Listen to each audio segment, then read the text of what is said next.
Hello, everyone. Welcome to another episode of Ratbag. Comes a bitch, should have known better. Today I share a conspiracy I'm stoked to talk about that's about Miss Frizzle and the Magic School Bus. And it is earth-shattering. Earth-shattering indeed. I left today a new woman, and that is the truth. What else do you do, Sammy? It's quite a lot of get to know you. Yeah. So if you hate both of us, then scroll on away. But if you're like, those two look like they have a story, stick around and maybe we'll let you in. Yeah? We ended on a beautiful country song sung by Sabrina Carpenter and Jojo Siwa. So stick around. We'll see you there. This is Ratbag. Enjoy. Let's do it.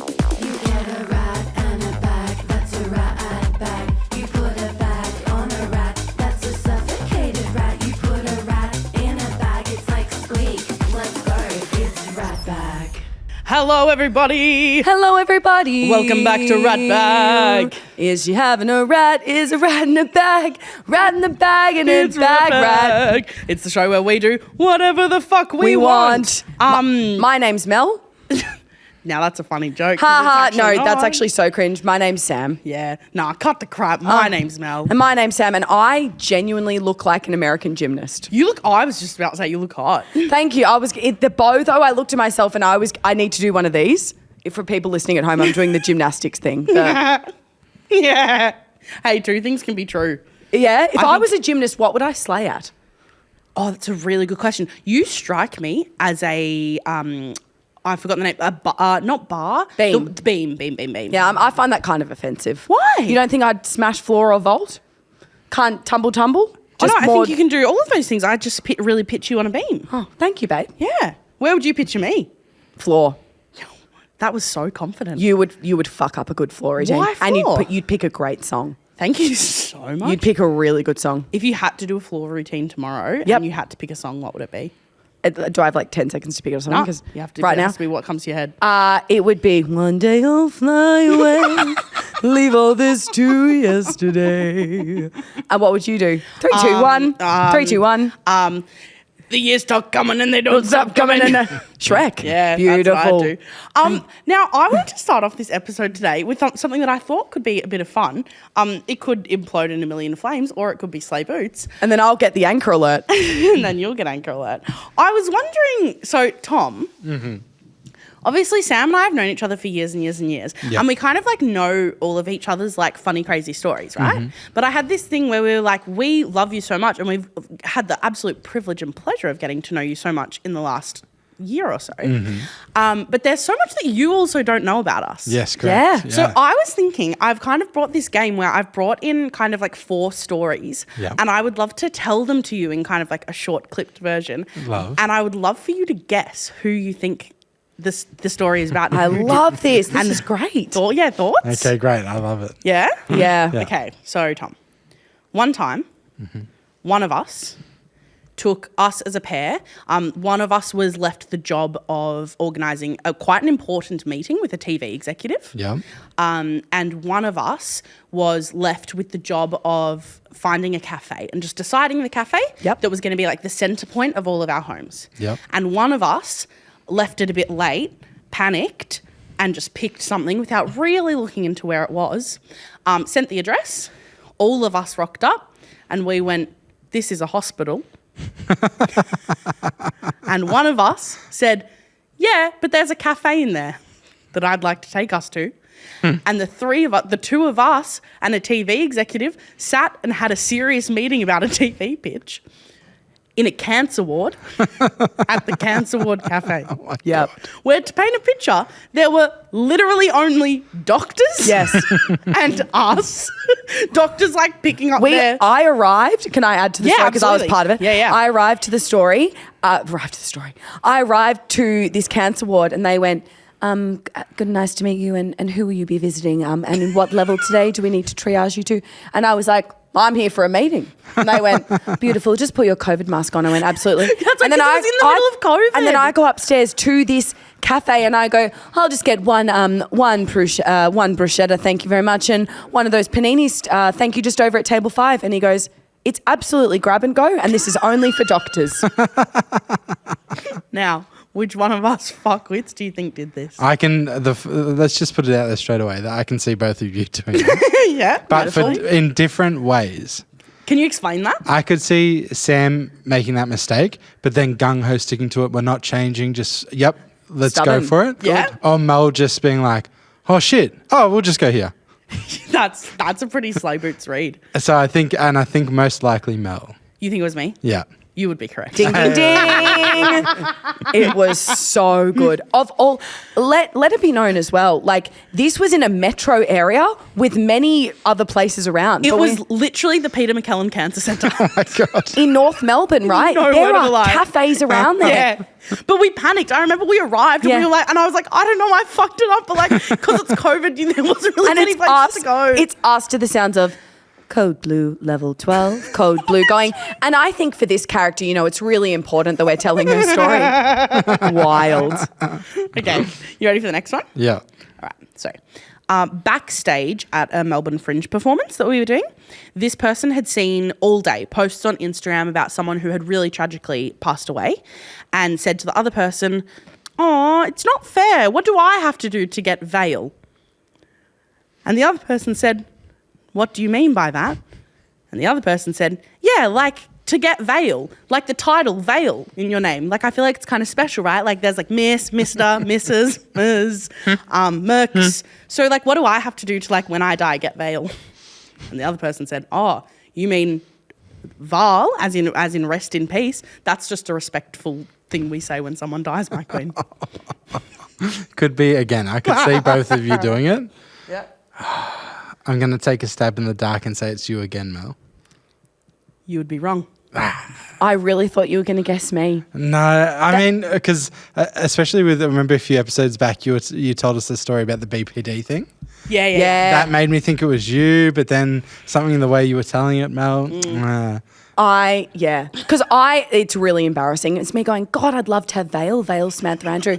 And Mel went, "Oh, darling, it's not an Order of Australia medal." Because I'm thinking it's like OAM. And I'm like, I would love to have it in my name. And it just means rest in peace. I will never. It really was so funny. It was also 2 seconds before we went on stage. Then we had the giggles. Yeah, that's so funny. Okay, next. Which one of us was one time trying desperately to remove a really nasty black stain from their like sink basin in the bathroom? They tried everything to hack at it with this really, really hard stain. It would not budge. And they just couldn't get it. So they called their parents around to help them. Because you know how sometimes you just like, that's a parent thing of being like, totally, this is so hard. Yeah. Like I need my parent to help me because they just know things. That'll be ours to you one day. Beautiful. They called their parent around to help them. The parent came in literally with like bags of cleaning products ready to go to be like, right, I'm ready to destroy this stain. Clearly it's going to be easy. You just can't figure it out. And they're like, go for it to the parent. And the parent was like, "My queen, that is a shadow." No. That's so funny. That is a shadow and not at all a stain. It's a shadow from your skylight. It's a proper guess. Like that's not reflective of either of your personalities, I must say. Because you think we're too clever? Yeah. So that's just a brain fade. Anyone can have a brain fade. Yeah. I guess Sam. You're being way too lovely. Yeah, it was me. And I felt like the biggest nimwit that ever did exist. And it's my mum, my beautiful mum, Deb, going, "Sweetheart, that's a shadow from the cabinet." Not sweetheart, that's a shadow. And I was just like, that was last year. I was 28. so funny. I was 28. Don't you think things like that are such a good, like, sometimes that's just the epitome of your headspace or your brain space at a certain point in time. But that's how little faith I have in myself sometimes when it comes to everyday tasks. Yeah. I'm like, of course I wouldn't know how to get a fucking stain like this out. Yeah, Mum's like, because you can't, because it's a shadow. Fucked. Okay, we've got one more to go. Okay, so this person as a baby was scouted on the street. Mm-hmm. The baby was going down the street in a pram with its parents, scouted by a modelling agent in the street, okay, to be in a Mazda ad, like the car. Yeah. Okay, to be in a Mazda ad. And in the ad, the baby was going to be naked. Yeah. So this baby got scouted. Their naked baby body was used to play Cupid, like a naked baby sitting up in the cloud, like shooting arrows. You may know the ad. Potentially. Do you remember this Mazda? Is it a toilet paper ad? For years and years and years and years. Toilet paper? No, it's a Mazda ad. I But wonder if we Mazda, could put it on the right. screen. But If we can put really it on the screen for a little bit for YouTube, that'd be fun. Yeah. I sure, don't know if the person has it. I don't know either. Yeah, Yeah. I don't know. Shooting down arrows. But here's the kicker. When the ad came out, they had photoshopped. I'm just going to give it away. It's obviously me, right? No, but I could be laughing if it was mine as well. The fuckers photoshopped, used my perfect baby body and photoshopped a different child's Oh my God. head onto me. How like awful. a 3-year-old with ringlets who clearly had a hotter face, but I had the body-ody-ody. You had the I body-ody-ody. had the body-ody-ody. And my parents went, cash grab. I'll take that. I don't think I've ever seen the money from that ad. It ran for years Wow. and years and years and the years. best my, story. My bum, my full naked You have a famous bum. Yeah, fully on screens for years and years and years in this Mazda ad. That That's is incredible. wild. How good is that? Sorry, I ruined it, but I felt like No, you No, it's great. absolutely had to. God, that's a good story. It's a good That one, is huh? so. It's your first foray into the performing arts. first You foray. went bum in. Yeah. Not even face in. Bum into the industry. Did you guys have any? Did you do anything as kids? Yeah. What did you do? What did I do as a kid? I wasn't in any ads or anything when I was young, but I was in. How embarrassing! But when I was 14, I made my professional debut. Do you know this? Is this the ad? No, I was in an opera. I was know in an this. Opera Australia production of La Boheme, and I played an Italian street rat. And Naturally. I used to always want to get as much screen time or as much stage time as possible. And I remember that doesn't sound like you. yeah, I remember. I love that there's a cam on me always. Hi, my angle alert. I remember one of the parts of my role was to carry a set of flowers across the stage and deliver it to one of the leading ladies. Yeah. And you best believe I slowly sauntered down that stage. And I'm pretty sure one of the directors was just like, we just need to probably make that a little bit quicker. And then the ensemble are off the stage. And I'm like, how fucking dare you? I've been tasked with passing these flowers across and I will take my time. How do I remember you were in an opera? I was in an opera, That's yeah. crazy. And I remember I went into my audition. I sang I'm Not That Girl from... sung, never knew. I don't know. I did I'm Not That Girl from Wicked. And I remember my mum picking me up on St Kilda Road, got in the car and she was like, how was it? And I went, I've got it. Ew, I was the most Rachel Berry bitch that ever did Rachel Berry. Berrington. So much. Guys, thanks for joining me in my game of Get to Know Us, Tom versus Tom. Tom versus Tom. Do you feel like you've learned anything new about us? No, but I feel like I have embarrassing stories about you both now. Yeah, absolutely. Yeah. Vale. Beautiful. Vale, beautiful. What a good way to end that Hey, segment. let's veil that segment and move on to the next one, baby girl. What you got for us? Beautiful. Hi, I'm Vale Samantha Andrew, and I've got a new segment, which is the most more get to know you that ever did get to know you. We really okay. This episode is Hey, Get to guys, Know Us. because you're not going to like our comedy unless you fall in love with us. Do you know what I mean? And this segment is fun. Because I've invented it. Go on. And I think it's great. Go, Welcome. girl. Welcome to a segment that I like to call Doom Scroll. And in this segment, get out your phone, bitch. Bring, bitch. No, it's Okay. not bring. I've got to stop zipping between segments. Doom Scroll is so simple. Yeah. I actually originally called it Scroll, Stop, Share. And then I went, I'm not teaching primary school. I don't need to call it that. Doom Scroll's better. Open your camera roll.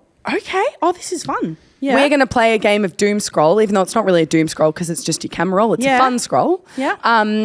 I'm going to get you to start scrolling in a second. I'm going to yell stop. this is really Whatever fun. it lands on. I know that we're an audio platform. I understand we're going to visually describe Okay. what's the photo, And what for the photo is. and for YouTube, should we show it up on our phones? Yeah, Can we we do can. Yeah, that? yeah, 100%. Yeah, But great. the reason I love doing something like this with Mel is the best at making anything sound interesting. So I want you to tell it in your classic Mel O'Brien way. Even if you land on a post-it note of nothing, you're going to Great. tell me the story about where you were that day and the vibe of Oh, that day. I love that. That's fun. Welcome okay. to Doom Scroll. Welcome. All right, you ready? Yeah. Ready, set, go. And I won't look at it as I'm going.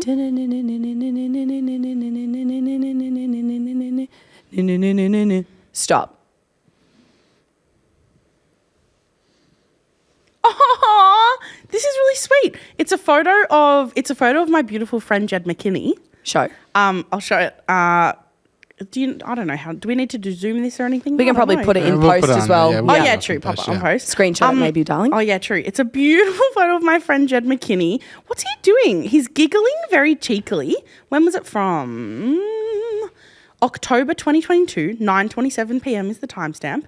I don't actually know What happened that day? I couldn't tell. Oh, right after it is a positive rat test. Actually, Nino. that's really funny. That's so 2022. That's so funny. I wish you landed on that. I wish I landed on that, but that's so funny. He probably gave it to me. And what's before it? Yeah, right. Oh, that's the most me-coded thing I've ever seen. Anxious photo of keys in my bag to know that I've put my keys in my bag. No, the photo is a beautiful photo of Jed McKinney with, I think they were parading like a new pair of jeans that they just bought. And I was saying how hot they looked. And then I was like, Jed is so hot. Jed is so hot. And then I was like, you just look so hot, like, let me take this photo of you. And then they were being all cutesy and smiling. And they have also like this like bandana around their waist that is really gorgeous. Thank you for that. Let's do one more round. Can we do one more round? Yep. Gorgeous. And then will you do one too?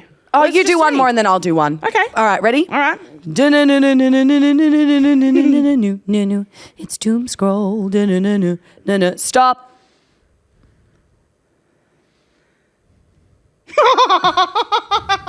It's another positive rat test. No, but it is a fucked photo where I look like it's half parts cute, half parts heinous. It's Let's just see. an old photo of me where I look like I'm being held hostage.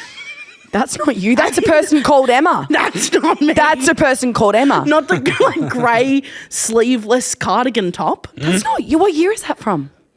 That's not you. Yeah, 2017. 2017. Good God, girly. One of those glasses with my hair pulled harshly back, too harsh for my round face. Yep. But I'm holding my cat who I love so much, Cosmo. Turn around. Give me 3 buzzwords to describe that photo. Go. This photo, fucked, held captive, meow. Beautiful. All right, we'll do one round for me. Cute. This is a fun game. Yeah. Fun for us, at least. Fun for us. The listeners at home are like, I don't care. If it isn't this entire podcast, I don't know what is. All right. I'll make up my own Doom Scroll song, I suppose. Yep. Doo-dum, doo-dum, bum, bum, ba-da-da-da-da, Doom Scroll, stop. What do we got? Ah. Very good. This is a photo of London. The first time, this is such a boring story. Like me when I went to London for work, but That's Korean not boring. No, was it the Kentucky trip? No, that is when I went with Vice and I did like a Visit Britain series. Oh, and that's not boring at all. No, not boring, but more like it could have been a funny story, but that's okay. No. But this was my first night in London, and it was my only night off. So I was like, I'm going to go see a show, but I was so jet lagged because I just arrived, and I was like, nah, I'm going to go see a show. And then I got there and I went to see Les Mis, and I was so tired that I literally left at interval. Yeah, I remember you telling me that. And to be honest, like I think Les Mis, it's been going for so many years. It was a pretty tired production, the one that I saw. Because I do think Les Mis is remarkable. Yeah, no, like 100%. I think it's god tier musical. But you just know those musicals like Les Mis, Mamma Mia, that have just been going and going and going. It just didn't have a lot of zing in it. When I saw Phantom of the Opera on Broadway, I remember telling you this, I earnestly thought I was being pranked. Like I saw it too in a shit version of it. Oh my God, did you? On Broadway as well. Yeah. And I'm not a massive Andrew Lloyd Webber person at the best of times, but I was really ready to be proven wrong and also ready to be like, it's not my fave, but also let's see what the fuss is all about. I'm sure it'll be remarkable because it's Broadway. And I was like, I remember thinking like, the Phantom was like doing this, it was at a part where people probably know the show better than I do, but the Phantom, like his voice appears from different parts of the theatre. Yep. And so he literally is like jumping around and being like, Christine, I'm over here. And then it would be like, over here, you silly thing. And I'd be like, no, because this isn't real. This can't be a musical that people cry in. Yeah, no, I had the same reaction. The Christine Daae I saw was Daae dead. And that's the truth. And if I'm correct in knowing the signals that our producer's sending us, we are now going to throw to a quick ad break. Nailed it. Hello, we hope you enjoyed that ad break so very much as we did. It's time for a segment that I love. It's called That's Got Legs, Hit the Sting.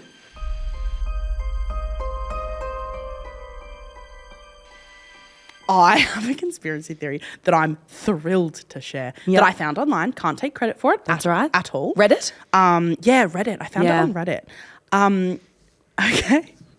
The conspiracy theory is, so obviously the thing with that, it's got legs, is we say whether we think it's got legs or not. Yep. Whether we think it's valid. The conspiracy theory is as such that Valerie by Amy Winehouse and Mark Ronson sometimes I go out by myself. was written Yep. about Miss Frizzle from the Magic School Bus. Oh, my two favourite worlds colliding. I Great know. show, great That's artist. like, when I saw it, I went, okay, it's all of our favourite things. How on earth is Miss Frizzle Valerie? So these are like all the reasons. And actually, in my defense, some of them I kind of have contributed to the conspiracy theory, if that makes sense. I went, if it is real, what else could it be, right? So first thing is, I was like, well, let's fact check this one thing. So the song came out in 2007. Yep. And the show was made in 1994. So it was definitely around, definitely in the zeitgeist. She could have been a muse. Yeah. Now, the easiest way that people have made this is to go, the easiest answer is, and I've missed your ginger hair and the way you like to dress. Yep. Because who wouldn't like those beautiful red frizzy locks? And I looked up what she wears because I had forgotten it, and it did send me what she wears. Do you remember what Miss Frizzle wears? No, like an eclectic art teacher, right? Like, like feather boas and spotty dresses and all of those kind of things. So she wears like this one dress that has test tubes, magnets, rockets, and light bulbs on it. It's good to wear what you love. A woman in STEM. Yep. So the thing is that the lyric, I've missed your ginger hair and the way you like to dress, is about the woman in STEM dress and her frizzy locks. Did you have to go to jail? Put your house on up for sale? Did you get a good lawyer? Right? These are such lightly baked takes. So many people go to jail and put the house up for sale. Yeah, but Miss Frizzle, so you think what could it possibly be? Neenor, child endangerment law alert. Did she go to jail? No, she doesn't, but the idea is like... I love this because it sounds like this doesn't have legs, but Lucy is going, this has majorly got legs, which I really like. Neenor, child endangerment laws. She's taking kids out of school every day on the most fucked adventures to visit on a the magic ear school bus inside Dinosaur Land, and to go into an ear, also, or go into the stomach. Like with what? Like tell me the chances that she's gotten consent forms from parents for that. Oh, but we've all been dropped off to random babysitters and or after school care people where you go, you do not have a license for this. Yeah. And you are 18 at best. And like, come on into this swimming pool. I'll definitely make sure you all know how to swim by the end of this hour. I wrote down, I don't reckon she filled out a risk assessment form for any of those adventures. Do you reckon she had a working with children's check? No way. Nah. She went to jail, put her house all up for sale, got a good lawyer. And I also wrote, imagine if a kid got hurt on one of those trips. Where's the insurance? Jail. Jail. That's what I wrote. Did you have to pay that fine you've been dodging all the time? Is the next lyric, right? It's almost over, I promise. Clearly, Sam's this zoned out has a of lyric, this. unless this has a lyric in the extended cut that's like, take the children in a bus and buy them all their lunch. Doesn't. I am not buying this Spoiler one. alert, it doesn't. You just have to have a bit of fun with it. Okay, sorry. Okay? No, good. No, it's fine. You can actively say you don't think it has legs. What I wrote about the fines is that I know for a fact that diva is not paying park tickets for that big ass bus. God, no. She's parking there for 7 hours at minimum. And she's parking wherever the hell she wants. Oh, far out. So I reckon she'd have a lot of fines. Heaps of fines. What did I write here? Now, I don't drive, but good God. Oh, yeah. Now, I don't drive, but good God, the idea of reverse parallel parking that thing freaks me the fuck out. She's too busy being a bad bitch to worry about paying fines because the children's education comes first. Women can do anything. Do you genuinely think this has legs? Oh, I forgot that her name's Valerie Frizzle. Oh, that was probably a good thing to lead with. I probably should have. That might have been I might have been with you on this magic school bus ride for a little bit longer, but I got off the bus a while ago. Her name's literally Valerie. See ya. Infiltrated by NASA. Her name's literally Valerie Frizzle. Right. I hope you didn't catch a tan. She's really pasty. Hold on. I'm back in. Really pasty. Keep going. Like, it's a lot of things all in a row. If she caught tan, it would be giving melanoma. Hence, I hope you didn't catch a tan because that would be not good for her health.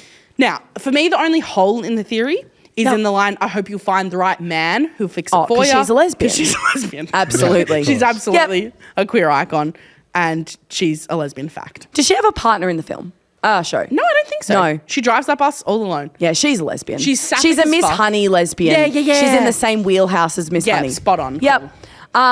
I don't think that has legs, but I'm never going to be able to listen to Valerie the same ever again. You're literally so welcome. Can I just say as well, Yeah. like earnestly, it is actually so sad that we lost Amy Winehouse. Hard agree. Like, she was so bloody talented. Have you seen the documentary? Oh, it's one of the best Yeah. documentaries, I reckon. I show that it to everyone. exists. Have you seen it, Tom? No, I haven't. Oh, it's Tom. a brilliant Yeah, it's look brilliant. through her life, and I hate her dad. Yeah, I was going to Yeah. say she was so fucking wronged Yeah, so wrong. by so many people. Hey, a beautiful earnest note to end that fun Yeah, segment but that on. doesn't have legs. I'm calling no legs for Tom, that. do you reckon it's got legs? Absolutely not. Sorry. No.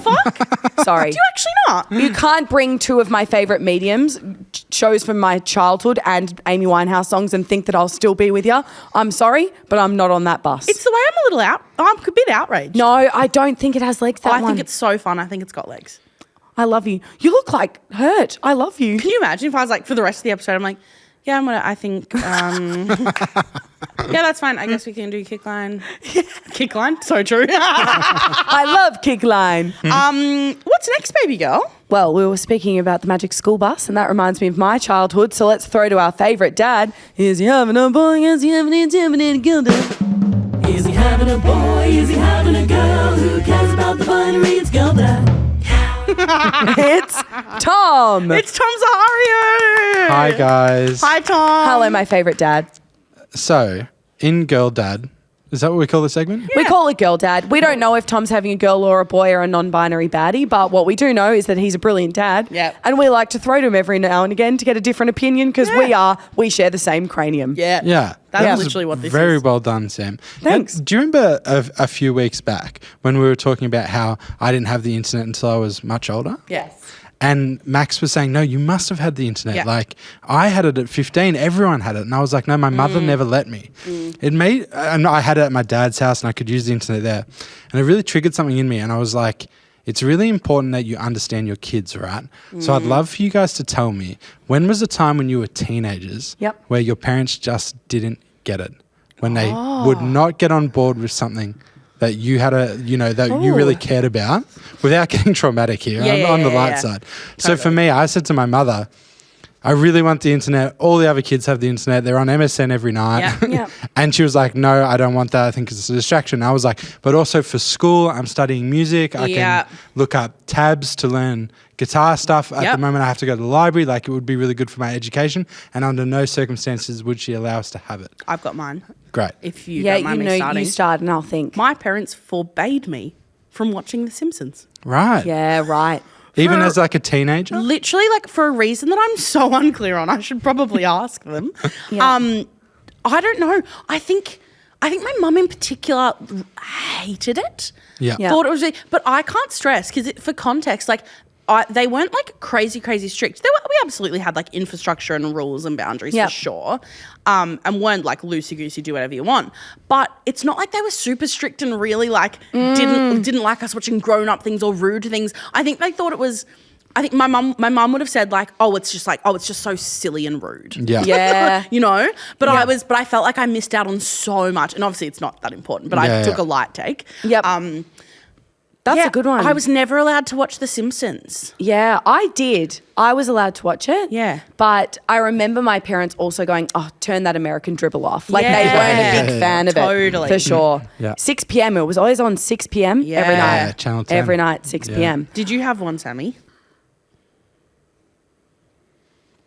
Yeah. I think mine's a little bit more earnest, but I think, is that okay? Go honest. So I brought it to be earnest. I just didn't want you guys to like, No, who have cares? to Yeah. tell anything Yeah. traumatic, like. Yeah. But yeah, it can be earnest for sure. I think more than anything, and I say this with, I am so beyond grateful for the upbringing I had. Like, my parents are brilliant. I have a great relationship with both of them. It's like such a cop-out answer to be like, I really had the world as a kid, but I did. They were No, I think that's a beautiful thing to so acknowledge. wonderful, so fantastic. I think the one thing I found getting older into my adult life, and also like genuinely being diagnosed with ADHD, is just where I'm wired differently to my parents. And I think growing up, I was never made to feel like a drama queen, but really understood that my level of patience was really different from my parents, and I could only really see things that were in front of me. And my tantrums or outbursts where I would get impatient wasn't because I was trying to be ungrateful. I genuinely needed it or wanted it or had to talk about it now or had to see something now or it had to be actioned now. Yep. My parents, in a really beautiful way, even though sometimes it would grind my gears, they are really measured, calculated, slow and steady people. And I remember that was like a real thing that I just came up against a lot, whilst also trying to like navigate. This is like getting a bit earnest by me. No, I love it. Trying to navigate. I am a performer, was always a creative kid, always had a lot of creative flair and was very passionate and emotional.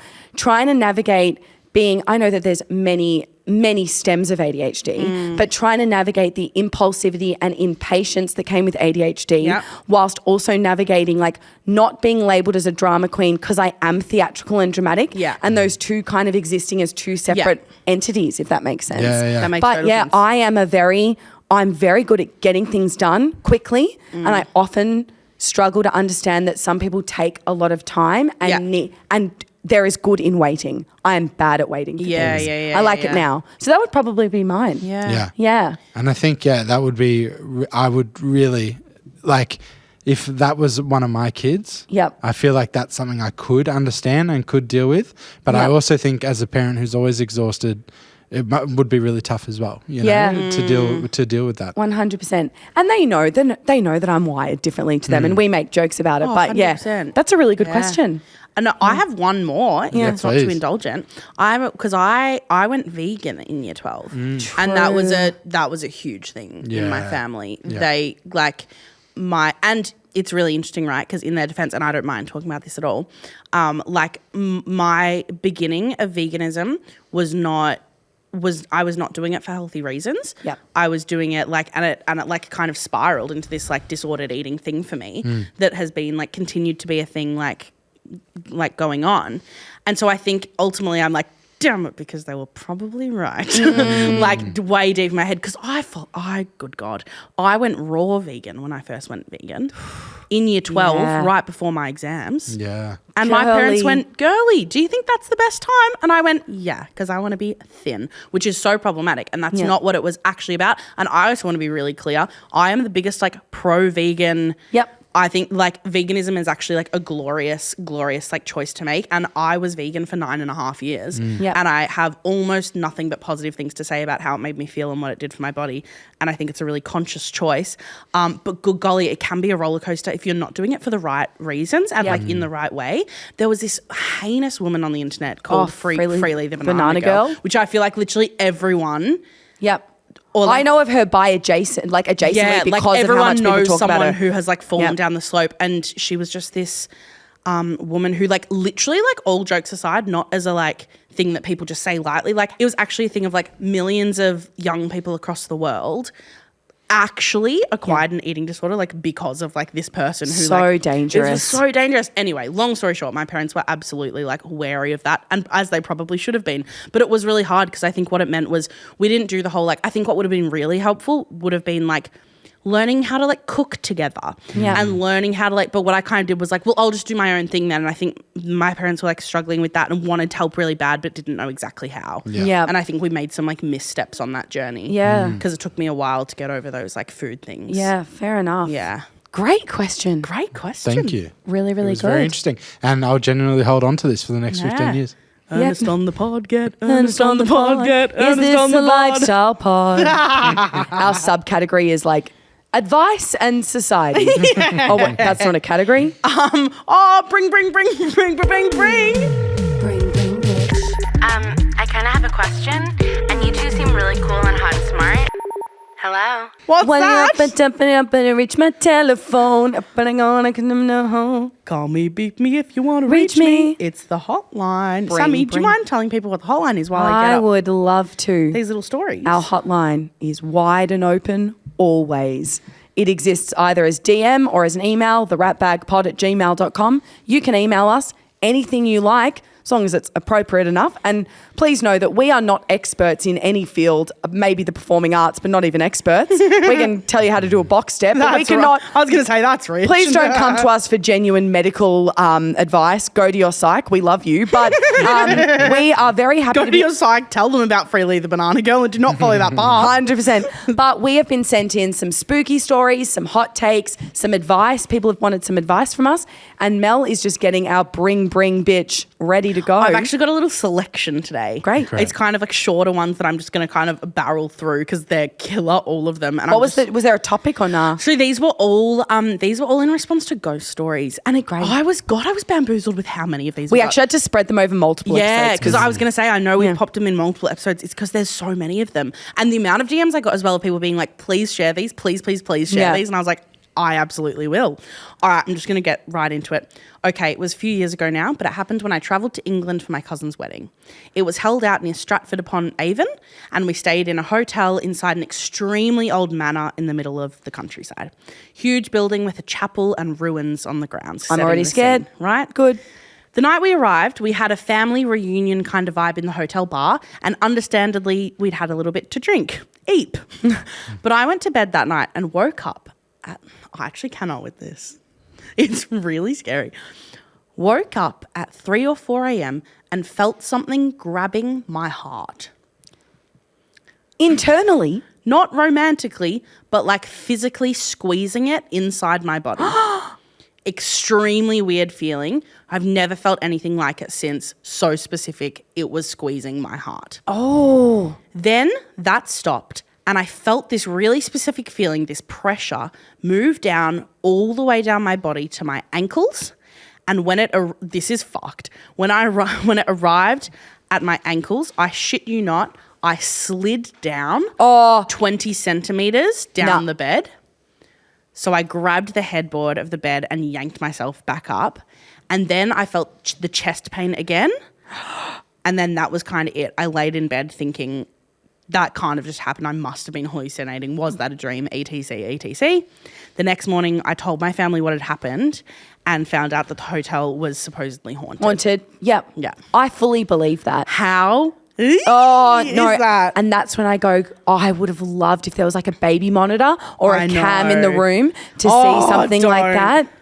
Because I'm sorry, I know that you can do a lot of weird things in your sleep. Yeah. But that's a weird thing to do, to pull yourself from the ankles down. No, like 100%. That's not an easy action to do. No. It's not like pulling yourself up a bed. To pull down is a weird And the movement. squeezing of the heart? Oh, yuck. Oh, No, despise. that is gross. What's your next one, girl? That was so cute and inner Charlie thing. What's next? What's your next one, girl? Okay, so this is from someone who says, when I lived in Malaysia, I begged my mum for years for a dressing table. I really wanted a dressing table or dresser for my room so that I could brush my hair in front of it like a princess, naturally. I love that. So me.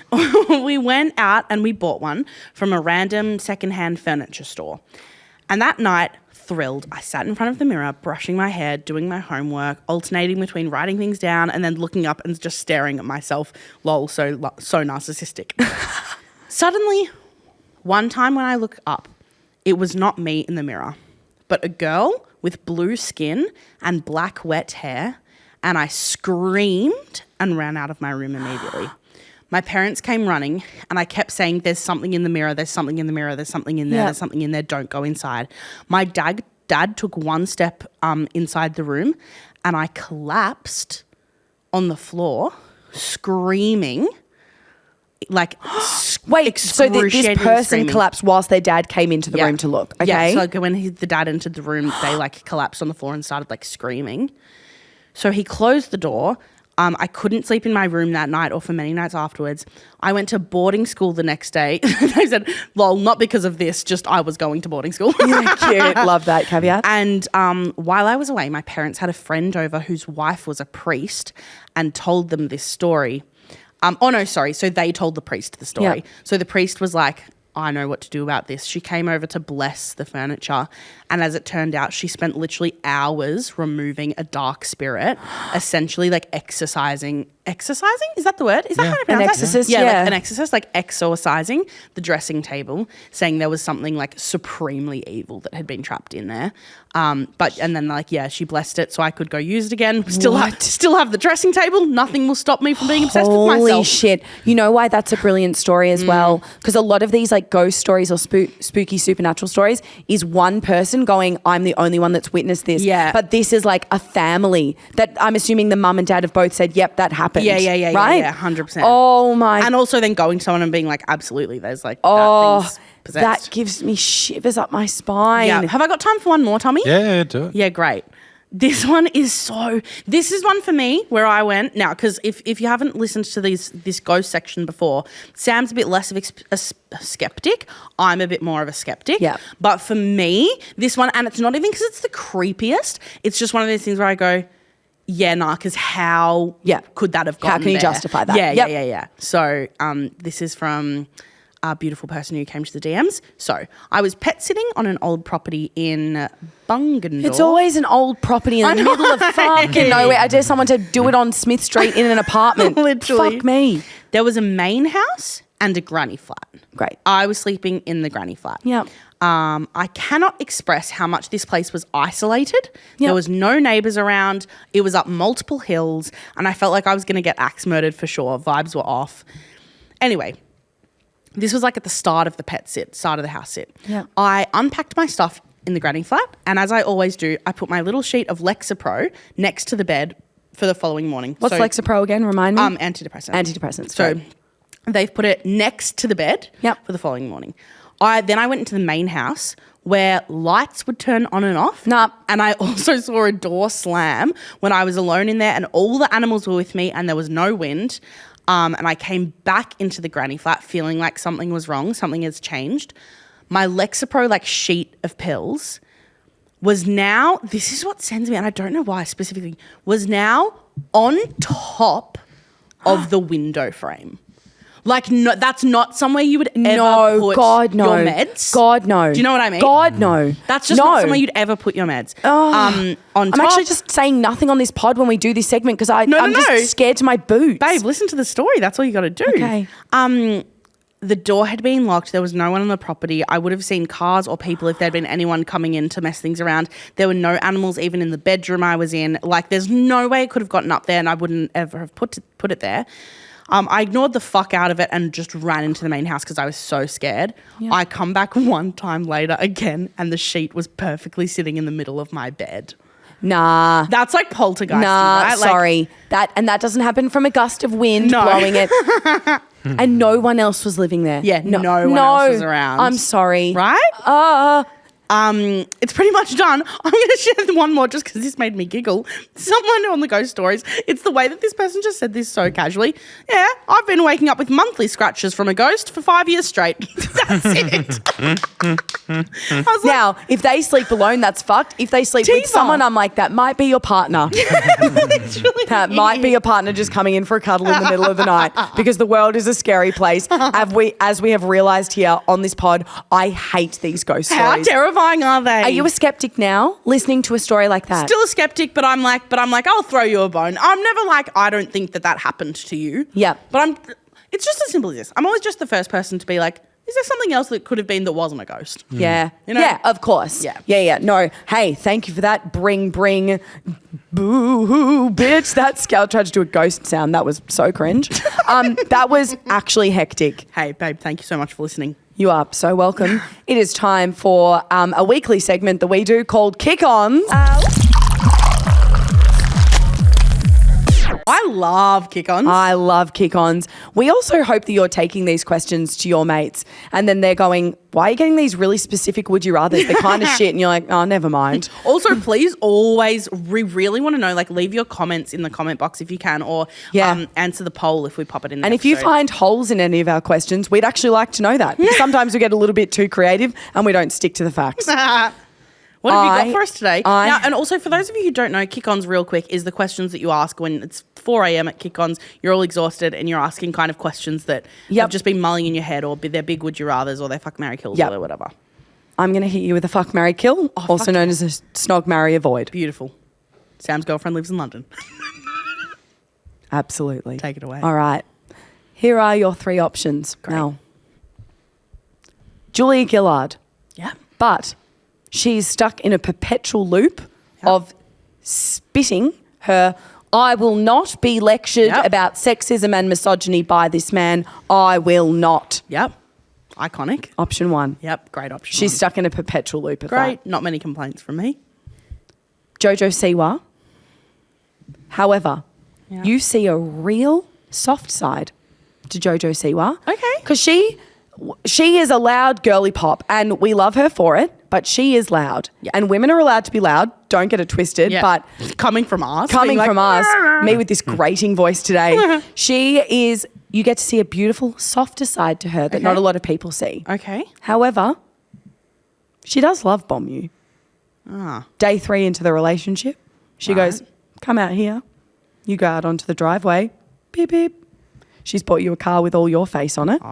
Good stuff. And she just goes, I know you needed a car, and I thought you've got the prettiest face in the world, so I put it on a car. Not me blushing? Yeah. Yeah, okay. I'm good at playing different characters. Good character work by me. I'm really Jojo Siwa right now.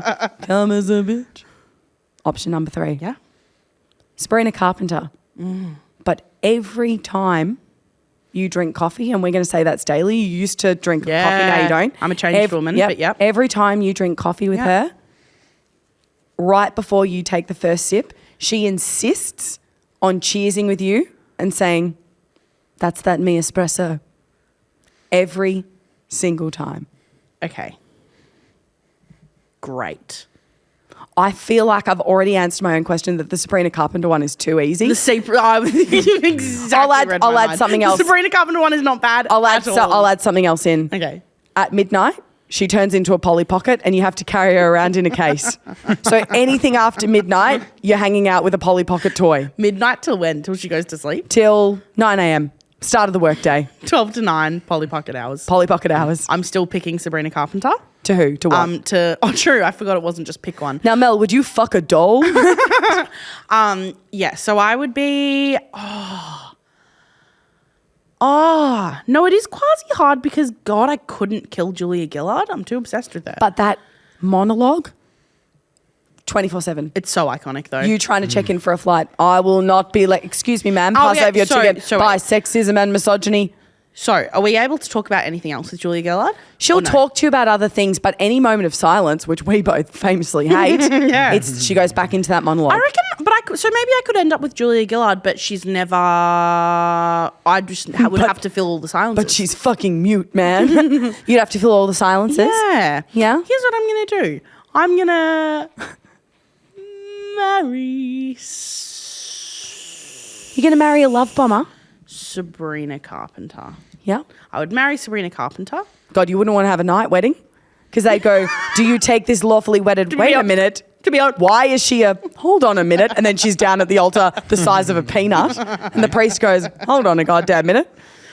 I would marry Sabrina Carpenter because I really fuck with her personality. She seems actually sleigh boots. Yeah.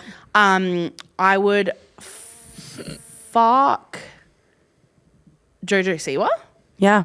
And I would kill Julia Gillard, even though it pains me to say so, because I think that speech is one of the best things that's ever occurred. That's the most un-Australian and unfeminist thing you've ever said on this podcast. It is actually. That is, hey, I understand. What would you do? I don't really like the doll element of fucking a doll, but I would probably...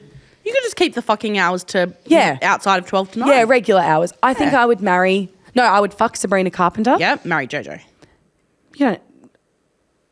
Yeah. I would marry Jojo Siwa. Yeah. Because she's got... Well, so does Julia Gillard. She was a prime minister. She works for the government. She's got cash. But Jojo Siwa would have fat cash. Yeah. And we could write a pilot for a film and shoot it within a week. Yeah, that's true. My thing with marriage, though, is I go, personality-wise, I go... I respect Jojo Siwa, love what she's doing. I think she knows exactly what she's doing. I actually think she's really clever. Yep. She's a marketing genius. But I don't think I could KB. Don't think I could kick back with No, with and imagine Jojo married Siwa. life. Imagine going, babe, where's that? She's like, the Jojo spatula in the Jojo drawer. And then you go, sorry, how do I fry an egg? Oh, it's just the Jojo eggs right next to the Jojo milk, just in that Jojo Yeah, that's fridge. so And I'll true. go, this self-branding is insufferable. Yeah, that's so true. Hey, that's a good answer. That was a really good question Yeah, by you. I know. Hey, shall we wrap it up and move on to a hit it toots? I would love to wrap it up and move on to a hit it toots. Singing is not annoying, and everything is better as a song. If you're not familiar, Hit It Toots is an improvised song that we do at the end of each episode, just because it's fun. Hopefully for you as well as us. I've absolutely got what it should be. Yeah, go. Yep, we should do Sabrina Carpenter turning into Polly Pocket. I fucking love that. I just think that's a great one. Yeah, Thoughts? I love it. Can we have it as a duet maybe with her and Jojo Siwa? Love that. Yeah. Thoughts? Yep, I'd love that. Yeah, great. Jojo Siwa and Sabrina Carpenter hang out. Yeah, great. The ballad, I the love duet, that. the whatever. And what's our genre going to be? Today it's going to be country music ballad. Ballad? Ballad. Ballad. Country music. Hey, that's good. I love All right. that. Love that. That's a Here it good is. fit for Beautiful. Sabrina Carpenter for sure.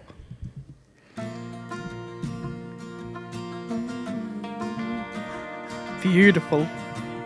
You want to start? Yeah, go for. All right, here we go. Hey Jojo, did you hear that calm is a bitch? Did you hear it in the rumor mill? 'Cause I heard it last night when I went on a date with a guy called Bill. I can't help but notice this is my dream as JoJo, 'cause I'm having a dream guest on my podcast, and it's you. Hey Jojo, I gotta be honest with you, 'cause if we're gonna fall in love, there's something I gotta tell you too. At midnight, I turn into a Polly Pocket.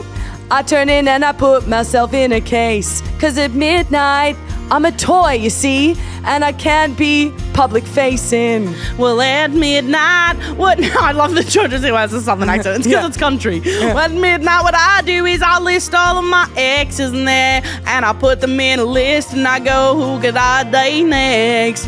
Who could I date next? We got Avery, we've got, and all the other ones that I remember. Can I ask you a question in a language you'll understand? Would you put me at the top of the dance mom's pyramid and spin me round? We could go to Madrid. Jojo! Have you learned nothing? It stays in my head every day. I can't go to sleep without playing that game. Of course, I'll put you up there, Sabrina. I'm learning to be a pop singer. I'm learning to be a pop singer. I like to riff in the studio. I'm getting singing lessons. Well, please, please, please don't prove I'm right. Do you want to go on a big fat sapphic date with me tonight? Like a hike. Like a hike, we can maybe have a milkshake, chat for a million years. Maybe Mike Pikelets. Like Mike Pikelets. Sorry. I love that. Like maybe make pikelets. It's like a tiny, tiny pancake. It's called a pikelet on the mikelet. Can I ask you a question, Jojo? You can ask me anything I want. Are you okay that I'm a little bit short? Because I'm kind of shaped like a Polly Pocket. But I promise you that with every day with me, it'll feel like super fun and like you're playing in your childhood. That sounds like good to me. You'd be the dream Dancing with the Stars partner. Let's make it to the top, Sabrina. Can I ask you a question? Why you got a car with your face on it? Why you got everything with your face on it? Calm as a bitch, calm as a bitch, calm as a bitch, calm as a bitch, calm as a bitch. Please, calm as a bitch. Don't prove I'm right. Oh. Espresso. That's me, espresso. Two blonde girls go get a milkshake. What do you say, Jojo? Can I wear my hard hat and wear my hard vest and the harvest with the glitter on it? Wanna go to Disneyland, get drunk at Disneyland, like I take all of my excess. I know what it's like to wear a hard hat, 'cause at midnight I become a hard hat, but a toy. I put myself in a goddamn case, but you and I should maybe have a lovely embrace. What I could do is when you turn into a doll, I could put you next to a JoJo doll because I make them in 700 different forms and we'd both be dolls. Put a JoJo bow on me. That Beautiful. was once again garbage. That garbage indeed. Hey, thank you for being the JoJo to my Sabrina. Hey, simply always, babe. Thank you guys for listening and or watching to that absolute garbage. Garbage rat. We haven't mentioned our LED screen today. I will call them Jimmy and Jiggly. Jimmy and Jiggly, two really cunty Pomeranians. What do we say? I don't know. No? A yappy white dog. With bows in its hair. Guys, bows. thanks for sticking around for another episode of Ratbag. Yep. We'll be back next Monday and Thursday. Yep. Every week, Monday and Thursday. Yeah, we're on YouTube. If you want to change up from listening to the pod and actually watching it online, you can absolutely do that. We're on YouTube. Make sure you like, comment, and subscribe. Hit that bell. Our DMs are always open. We're on Instagram at the Mel and Sam. You're Mel. Yeah. I'm Sam. Good That's night to Tom. all Polly Pockets. That's it. Yeah, thanks for listening. Bye. See you next time.